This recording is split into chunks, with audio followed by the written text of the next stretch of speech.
රාත්‍රියේ සැබෑ වුණු සිහිනය වඩා අර්ථවත් කරන්නට ඔයාගේ ඇප්ලිකේෂන් එක ෆිල් කරන්න ඕන කරන වැදගත්ම දේවල් ගැන කතා කරන දෙවැනි කතා බහයි මේ.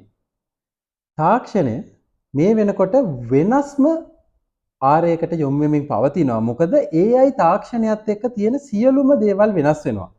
මමත් මේ තාක්ෂණ පීඨයේ වැඩ කරන කතිකාචාර්යවරයෙක් විදිහට මේ AI තාක්ෂණය ඇතුළත් කරලා මේ ළඟදී අපි කරකේලම් රිවිෂන් එකක් කරා. හැබැයි ඒ ගැන මං කියනවට වඩා ඒ කොහොමද අලුත් තාක්ෂණය මේ විෂය නිර්දේශයට ඇතුළත් කරේ කියලා අපේ ඩීන් සර්ගෙන් අහලා බලමු.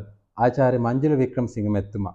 අපිට කියන්න මේ AI තාක්ෂණය කොහොමද මේ විෂය නිර්දේශයට ඇතුළත් කරේ? ඒ විතරක් නෙමෙයි අලුත් දේවල්, නව තාක්ෂණික දේවල් කොහොමද මේ විෂය නිර්දේශයට ඇතුළත් කරේ?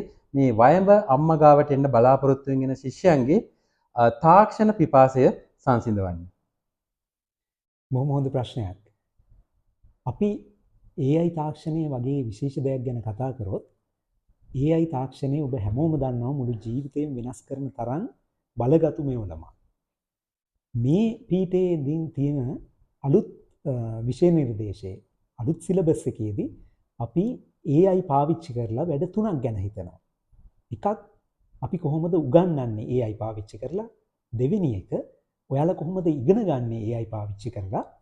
තුන්වෙනි එක ඇත්තටම AI පාවිච්චි කරලා තාක්ෂණ වේදිකෙක් හැටියට තමන්ගේ රාජකාරිය වඩා හොඳට දක්ෂව කරන්නේ කොහොමද කියලා පුහුණු කරන එක.